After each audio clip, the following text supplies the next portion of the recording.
Assalamualaikum warahmatullahi wabarakatuh. Perkenalkan, nama saya Ingrid Tia Oktaviani, NIM 2021092152. Baiklah, langsung saja di sini saya akan memaparkan hasil kasus saya yang berjudul atresia esophagus. Definisi atresia esophagus adalah kelainan kongenital berupa gangguan kontinuitas pada lumen esophagus.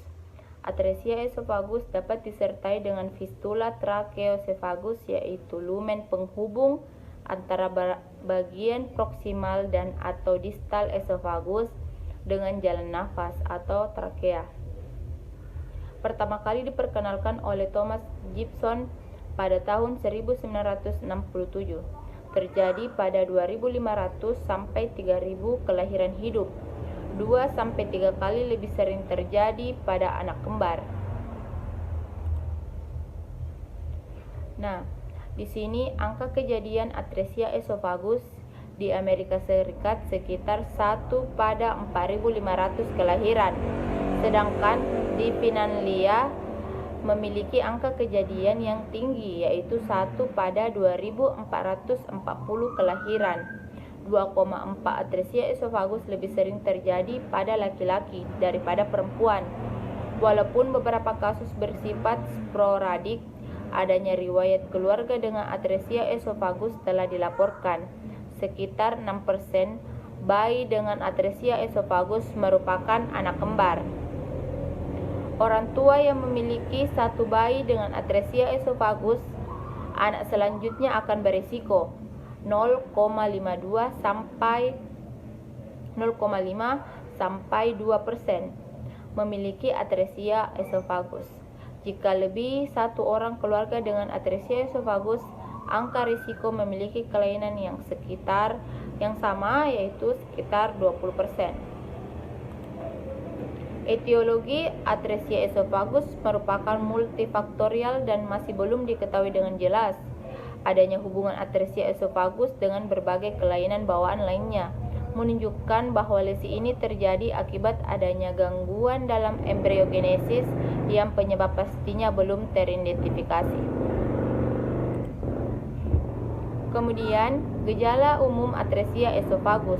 Yang pertama yaitu bayi mengalami kesulitan bernafas. Kedua, bayi sering batuk atau tersedak saat menyusu.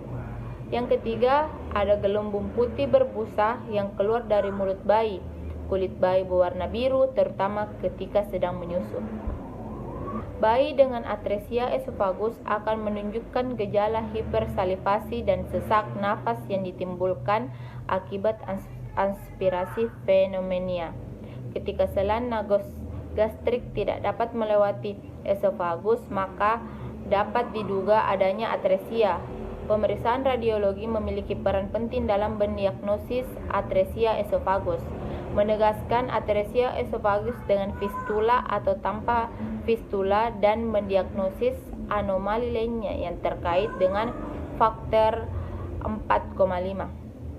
Pengetahuan dan kemampuan sering anestesiologis dalam menangani pasien-pasien dengan kelainan tersebut akan sangat memainkan peran penting dalam keberhasilan durante operasi. Kemudian, sistem klarifikasi oleh Gross dan Fogg yang membedakan atresia esophagus menjadi 6 tipe. Contoh gambar di atas. Yang pertama yaitu tipe A. Tipe A ini atresia esophagus terisolasi, angka kejadian sekitar 8% dari semua kasus. Kemudian yang kedua yaitu tipe B.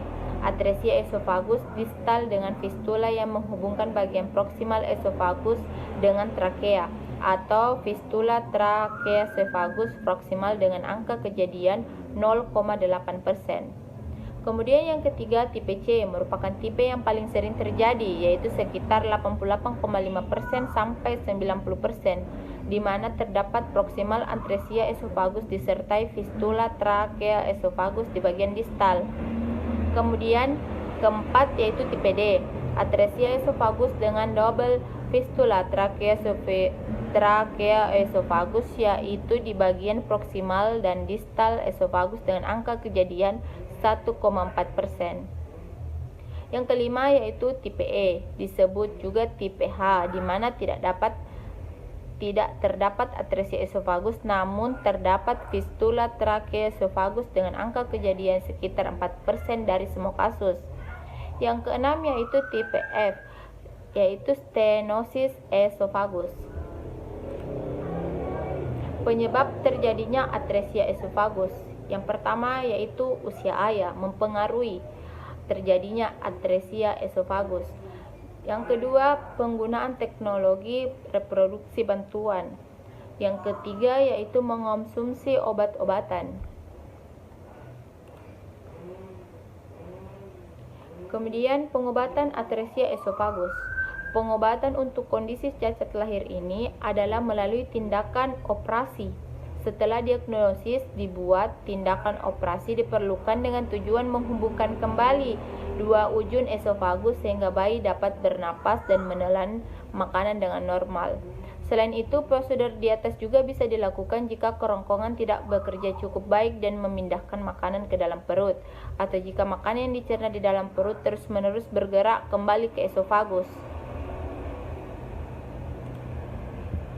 Nah, kesimpulan di sini sebuah teknik sederhana yang dapat saya simpulkan, semoga bermanfaat untuk menutupi fistula, yaitu tutup ujung esofagus yang lebih rendah sebelum terkena dan ligasi fistula untuk neonatus dengan EA atau TEF tipe C.